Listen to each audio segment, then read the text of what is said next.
Hello, and welcome to the Quietly Visible podcast. I'm your host, Carol Stewart, founder of Abounding Solutions and author of Quietly Visible, Leading with Influence and Impact as an Introverted Woman.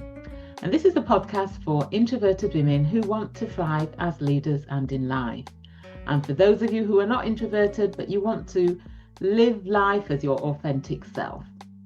And today I have with me Rashmi Airan, and she is a transformation expert and creator of the Rise Through It framework, which equips leaders to break free from the mental prisons of fear, assumptions, and unspoken rules that hold them back. She's a former attorney, or as we would say in the UK, a lawyer, and Wall Street investment banker turned entrepreneur, professor, and globally recognized speaker. She helps individuals and organizations dismantle limiting beliefs and rise into clarity, courage, and possibility. And we're going to be unpicking the topic about leadership under pressure. Leaders are under a lot of pressure these days with increased workloads, reduced headcounts, reduced budgets. So, how do you cope under that pressure? And we're also going to be exploring Rashmi's transition from lawyer, investment banker to leading and doing what she does as something which is purpose driven.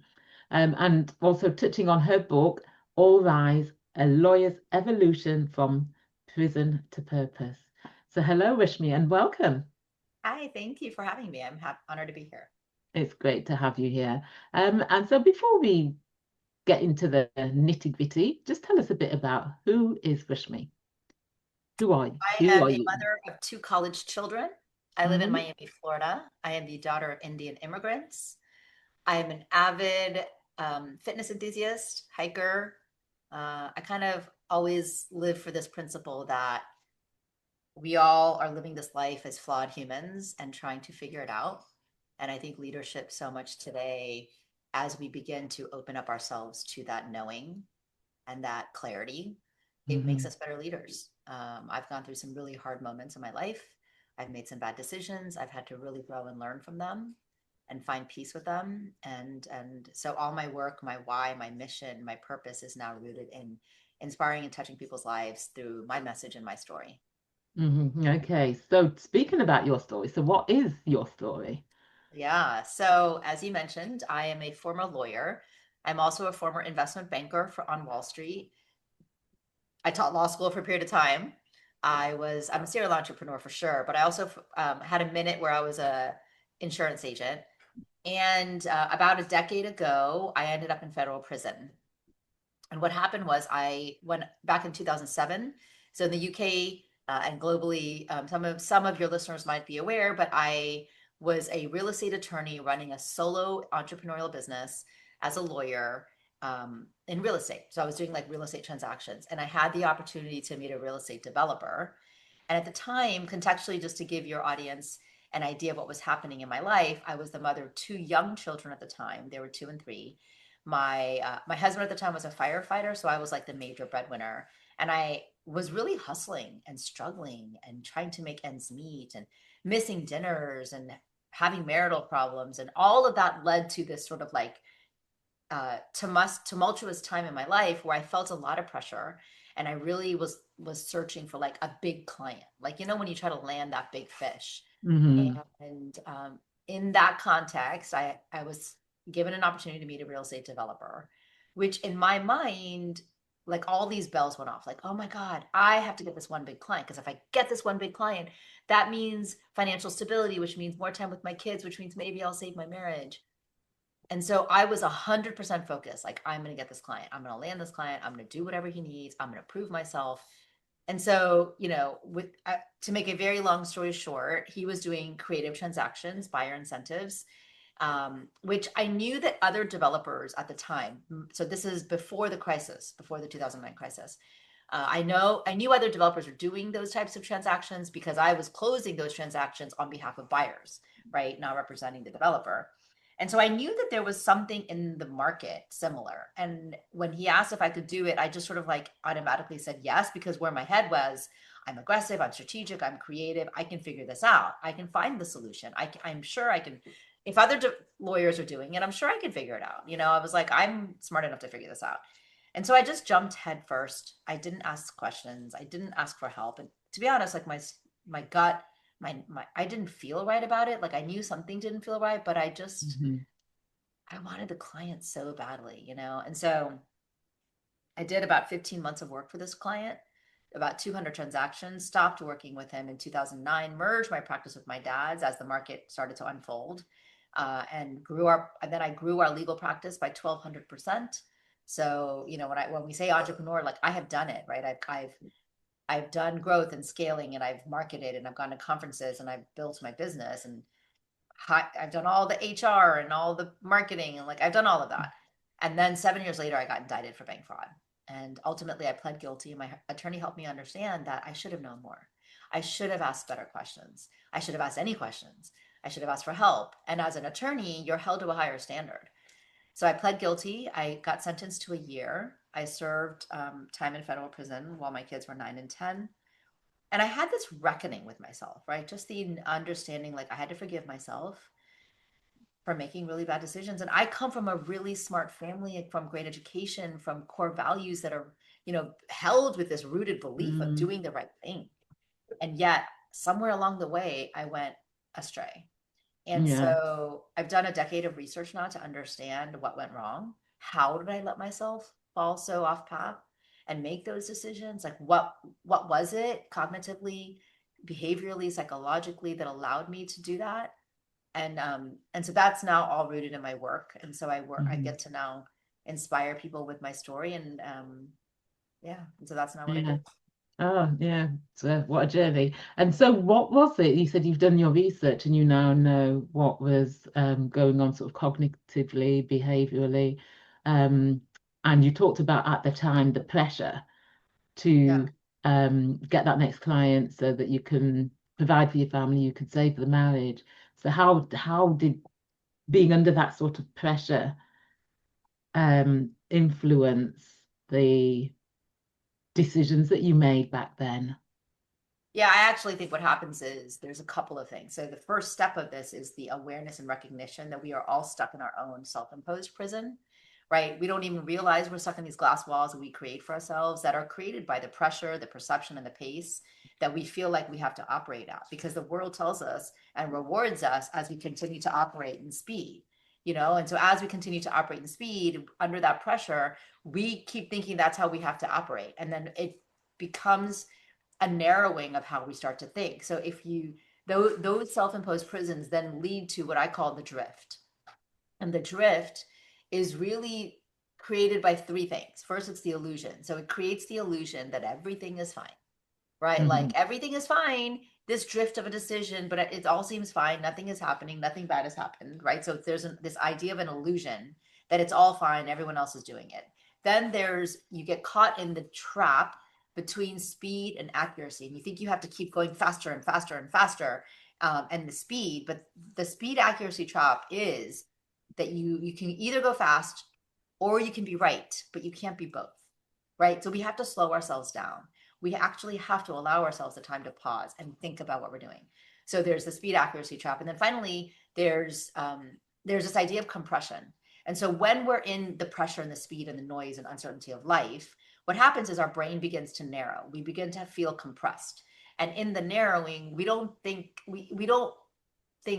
like we're not smart. It's not that we're not smart enough. We just start to think smaller, right? Because our frame of perspective narrows because of the compression. So it's like, imagine your brain is compressing. So all you're seeing is this, and you're not able to see all the other aspects of your decision because of that pressure.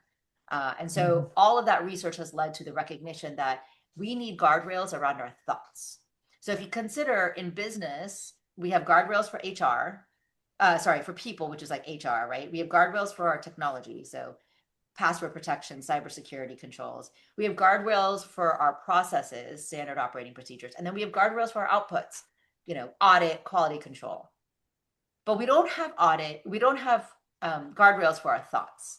And I think that's the modern leadership challenge. Like if we actually start to think about the guardrails around our thoughts, because it's not that we lack intelligence or ethics or integrity. It's that we have so much coming at us at all times. And if we don't have guardrails and a process to start thinking about those thoughts, the thoughts drive our decisions. And then as we begin to think about, I created what I call the clarity loop. So I built what I wish I had had back then, built on the research. And so the clarity loop is it's an infinity loop, right? So it's a feedback loop of 4 questions. And those 4 questions encompass these scientific ideas. So the first is, what am I feeling right now? So what is the emotion I'm feeling in the moment? Because what happens is if we're just reacting from emotion, we're not thinking clearly, right? We're just reacting. 2, what story am I telling myself? And here's where you realize that you're actually telling yourself a whole story. You're rationalizing, you're justifying. You're not actually thinking about the truth. You have created an entire narrative in your head.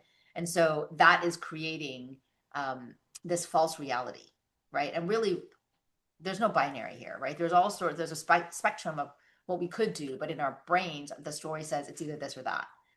In my case, either I get the client or I'm not going to be able to pay my staff, right? So it was a very binary thing. The third is what matters most here. And this is where we start to think about moral awareness, moral judgment, like the ethical reality of the situation, and start to pay attention to our moral compass.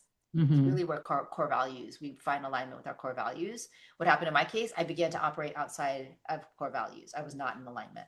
And then finally, what choice can I own later? And this is the idea of accountability. There's a concept called moral humility, which is the idea and the recognition and ownership that I am capable of drift. Because of the pressure and the noise and the speed, I am capable. So I need to be aware that I'm capable so that I begin to pay attention to all the other things. It's like trying to see yourself in 5 years and saying, okay, in 5 years, can I own this decision? Can I stand in front of my board, my team, my organization, be on the front page of the newspaper, be in front of my family and own it and be okay with it? So those are the 4 questions. So I basically built what I wish I had had back then. Yeah, and the thing what you talk about the thoughts, that is so important, and that is a key aspect of the work that I do. Oh, In my really? coaching, my workshops, yeah. So my background as a coaching psychologist is what I do, because a lot of people don't pay attention to their thought life, Yeah, and I think it's so important that we do pay attention to what we're thinking, because as you mentioned, it influences how we act and totally. behave, And how our we feel and how behaviors. we act and behave. Oh yeah, and like if we're just reacting and we're just like operating on an impulse, we're not actually thinking through what we're doing. And then if we're not thinking about what we're doing, we're basically operating on impulse. We're operating in this high-speed society. We're just doing and doing and doing and doing, which is Yeah. great, checking things off your list. But if it's leading and it's actually bad decisions that you're actually continuing to make, and you just get stuck in a cognitive pattern because it feels right, or nothing's happening and it feels like everything is okay, and you're getting paid for it, and people are rewarding you for it, and you're getting accolades for it, even more so, right? Then you keep doing it even more and you go faster. It's a Yeah. whole double-edged sword, honestly. Yeah. And the thing as well is leading under pressure. When leaders are under pressure, a lot of times that thought, processing their thoughts and thinking about what they're thinking, reflecting on their thoughts, can go out of the window, so that they're Oh, not totally. thinking rationally. But I want to pick up on something that you said earlier, that you instinctively knew, but you didn't listen to that instinct. So what was going on there? I Because think I what see happened. that's happened so many times with people. Oh yeah. Their instinct is saying, don't do that, don't go there, or do this, do that, but they don't. I think we get really good at silencing our inner voice, right? Hmm. You have a inner moral compass. You have your gut starts to feel icky. It feels like a punch in your stomach. It's an inner voice that's screaming. But we get really, really good. I got really good at silencing that inner voice, right? Because you think you're smarter than your inner voice, but our inner voice it's really the universe, energy, God, whatever you want to call it. It's your red flag that we have to be pausing and paying attention to. Hmm. I didn't pay attention to my inner voice. I was so on the go, moving, doing all the time that I just never stopped. I think so much of what I try to do now is I really try to root into like meditation and thoughtfulness and reminding myself what's important. And is it your reputation or is it revenue? Right? So like we have to start to choose better, right? We have to start actually really focusing and thinking about what would make us better. Yeah. And so, that pressure that leaders are under, what would you say to sort of anybody who is under extreme pressure from work? Yeah. How would you advise them? So I think there's a lot of tools that we can use. Um, of course, we need to like find the level of awareness that we need, and that can be done in many ways. Is it journaling, finding gratitude, surrounding yourself with people that you can talk to with clarity, having the ability to own whatever it is that you're feeling, and like be a leader and have vulnerability in front of your teams. I think there's so much power in that as leaders. Um, I find a lot of power from reading, from writing and journaling, from exercising, from meditating. Sometimes you have to go for a walk and clear your head. I think the pressure tells us like, I don't have time to do this. Lately, what I've been doing is I've been getting up at 5 a.m. every day and like really finding some time to meditate and think about and journal, right? And then starting my day. So I think that like we have to begin to plan our days better, plan our lives better. It's an intentional choice. It's an intentional choice to recognize that there's pressure and then do something about it. If we just keep doing what we're doing, all sorts of problems. We can point to physical problems, mental health problems, spiritual problems, emotional problems, marital problems. I mean, there's so much that comes out of this. I mean, my marriage failed because I was so stuck in the doing that I wasn't communicating and paying attention to what was important. And I write about that in my book, right? And I take ownership for that. Yeah. And that can happen when people are under a lot of pressure, that the things that are really important to them, the things that really matter to them, because they're so caught up in the busyness of the pressure, Yeah. they don't pay attention to those things Yeah. that matter. I think it's, and this is not a US problem, right? We're talking about a No, because we see that here in the UK. Oh Yeah. yeah, it's a global problem, and there's a lot of ego that gets wrapped up into all of this, and money. How are we defining ourselves, right? I used to define myself by how much money I made, what car I drove, what house I lived in, and now, I mean, I need to make money. I'm a single mother, so like I need to pay for my kids' stuff, and I need to pay for a life. But I also recognize that it's not about the money. It's about like, okay, if I can pay for my life, about can I touch and inspire somebody today? Yeah. That's why I agree to go on podcasts. Like you have an entire audience and listening base that I would not know. And if one person that hears this from your podcast is inspired and changes their life, that's why I do what I do. Right. Yeah. Yeah, yeah. Interestingly, I had someone on the podcast. We did a recording yesterday. Again, someone from the US. She was from Texas, and we talked about strategic silence, and being intentional about slowing down and having that silence. Oh, really? Yes, yeah. So that's quite What was interesting. what was it? What was the science you said? It was called strategic. She called it strategic silence, and it's about being Silence. strategic Oh, I about like that. yeah, Make a note. That's a making really good time to slow down. And she uses breathing to help her with that, but there are different ways in which we can do She it. uses So breathing. breathing, yes. Interesting. Yeah. But that and one of the things that we touched on is that the world has become so fast. Everything is instant and fast I paced. know. And I think Yeah. technology and AI is making that even Oh more gosh, yeah. prevalent. And it's Mm-hmm. coming at us from so many directions. Mm-hmm, And mm-hmm, so we almost feel like I think look, I use AI every day. But the AI is creating solutions faster, which then creates more pressure because then we feel like we have to do it faster. Somebody says, mm-hmm, send me a proposal. And because we know that the three other people that are being asked for their proposal are going to use AI to send it in 5 seconds. We feel the pressure to do the same, right? Like Mm-hmm. we almost get caught in this cycle of like, how do we do it better? And yes, Yeah. we want to utilize a technology that is making us more efficient, that can help us think at a higher level, and then you amend. But where is our sense of humanity being taken away, or is it being elevated, right? Yeah. And I think we as humans need to be intentional about how we're using AI, how we're implementing it within our companies, within our work, within our daily practices. Because I am on AI every day. I mean, I do use Mm-hmm. it to help me brainstorm, to help me think about how to, like, what else could I say, right? And then I put it in my own words, like all of the things that how everybody else is using it is how I use it. Yeah. And it has made me more efficient. Has it pushed me to be faster? Probably, Mm-hmm. and so I have to like rein that in. I'm always like trying to check myself, like I'm a work in progress. I'm still figuring this out.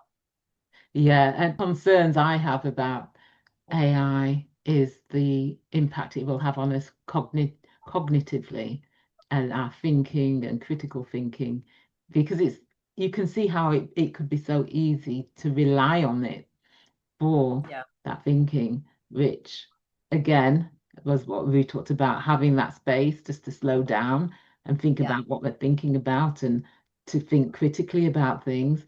A lot of that is being lost with the AI. The AI is fantastic. It's got so many advantages, but there's also the what I call the dark side of it as well. Mm. for sure. And I know that adds into the pressure as well that leaders have, because as you say, things are done in an instant. Reports, proposals can be done in an instant, which can add up to the pressure of leaders as well. Yeah, I think I just think that it's going to become for all of us a more intentional choice Hmm.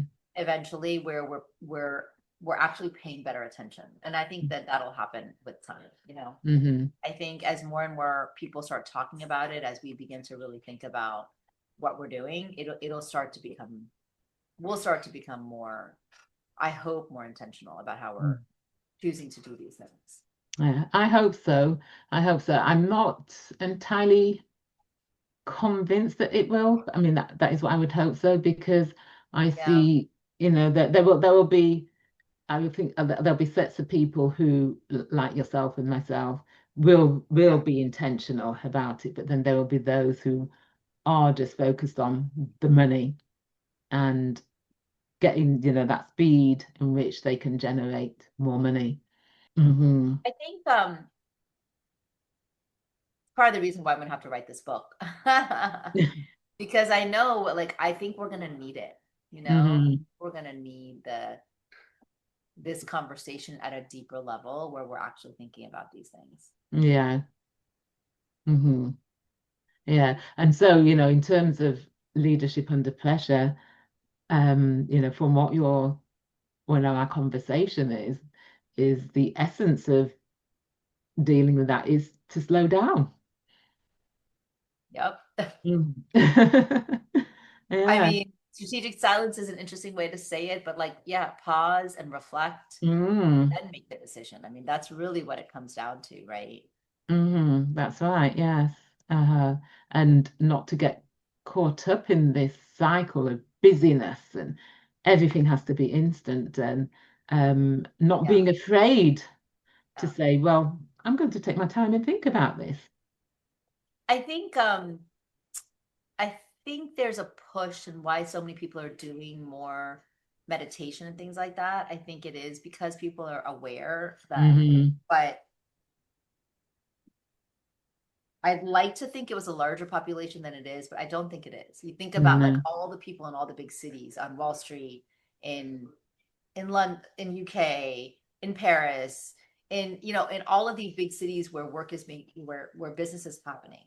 Hmm. Miami. I mean, Miami's a huge hub now for business. Yes. So, um, as you were talking about, in terms of, more people are becoming aware of this, and things like meditation, is on the increase. I know I know there's a lot of people who are turning to religion, particularly amongst Gen Zs. There's an increase in people turning to the church, turning to God. And Really? I think a lot of that is to do with the world that we find ourselves in now and that busyness and that lack of meaning from that busyness and that fast pace that comes with it. That's interesting. I feel like I didn't know that that was true. Is that a stat? Because I don't know if is that true globally or just for the UK or Yes, where? it is true globally. I was reading something in That's so the interesting. Guardian, yes, and they say that the increase in sales of the Bible are at the highest. Wow, really? Yeah, they have been for many, many years. That's Mm. fascinating to me.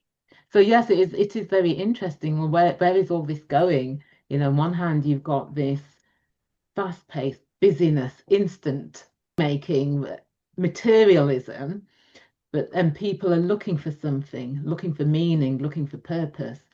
I think what's also part of that, like if we're gonna dig deeper, I also think that there's a move amongst Gen Zers, um, I guess millennials and Gen Zers to not drink either, right? There's this Yes, yes.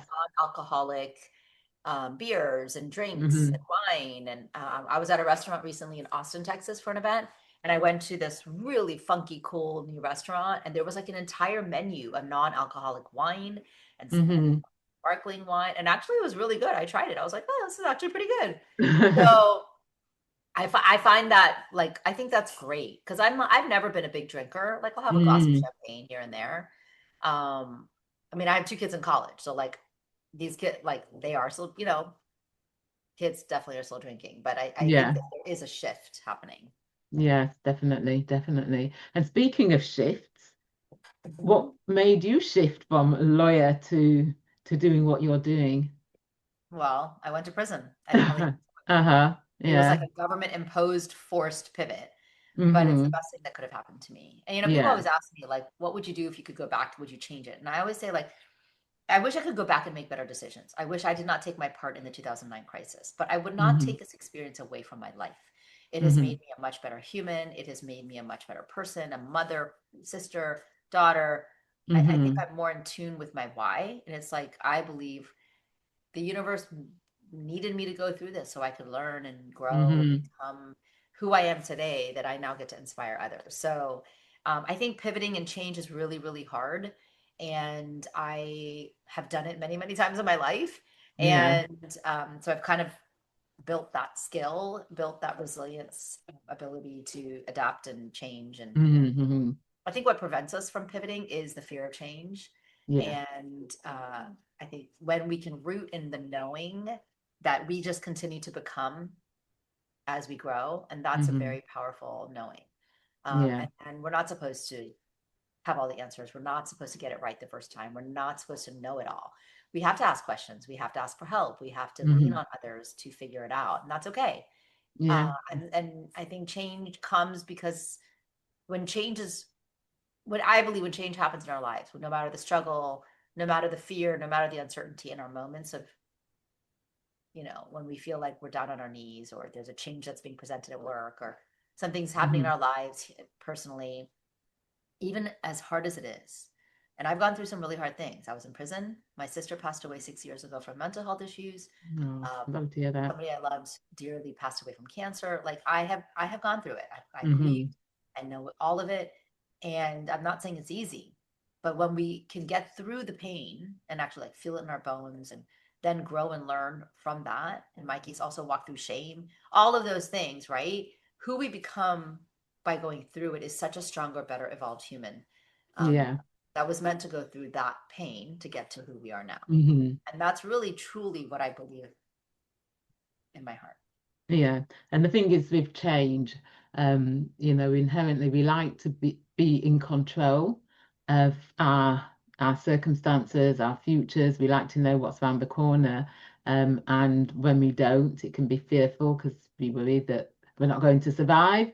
And I know often that's where that resistance to change and that fear comes in, because it feels like a threat to our sense of personal security. But Well, because it's status quo, right? mhm, And nobody wants to change. It's like, why do change feels scary? mm, And it does threaten that like nervous system of why?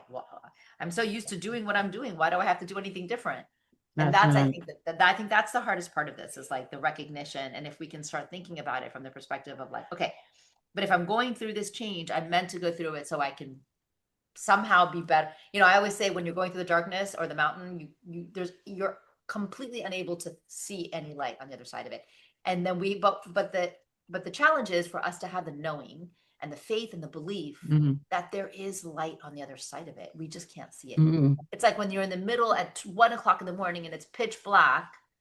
If you're in the middle of a field, the idea that there is light coming is not fathomable, but we know that there's going to be light in the morning. We that's know right. that the sun will rise. It might be Hmm. cloudy, but the sun will rise. It's the same knowing that we have to have for our own lives, And for when we're that's going through right. that change. Yeah. So what led you to write the book? Oh, honestly, my impetus to write the book first was for my children. Hmm. I really wanted Kyler and Maya to have something to read about the entire story. Like, of course, they've heard my speech many times in different places, but there's only so much you can say in a 60-minute speech. And I wanted them to know how it all connects. My grandparents' story, my parents' story, my story, their story. There's a through line, and I wanted them to be able to read it and get it. So that's where it started. Hmm. And then I realized, well, wait, like my story actually has a lot of power and lessons for leaders, and it can be Hmm. applied. So then it evolved into a leadership prescriptive memoir instead of just a memoir. Uh-huh, uh-huh. Okay. And so if people want to find out more about the book, where do they go? Or they want to find out more Okay, about so you? thank you for asking. The book is everywhere now available for sale. It is available for sale everywhere that you can buy books. So Amazon, Books a Million, Porchlight Books, Barnes and Noble. The title of the book is All Rise: A Lawyer's Evolution from Prison to Purpose. They can also go to my website, which is, there will be a link. There will be a book page that's about to launch there. So there'll be links to buy the book from there as well. And yeah, I mean, I'm all over social media. So LinkedIn, Facebook, TikTok, Hmm. Instagram is typically where I tend to be. Okay, thanks. We will put links to your website in the show notes so that people can reach you easily. Well, Perfect. thank you. This has been an interesting conversation, and thank you for sharing your journey and your story with us. Thank you Um, so much for having me. Thrilled to be here. yeah, so thank you for listening or watching. Um, do share this. If you're not subscribed to the YouTube channel, subscribe, share it to other people. Rashmi's got a fantastic story. Do go check out her book, her website, or follow her on social media.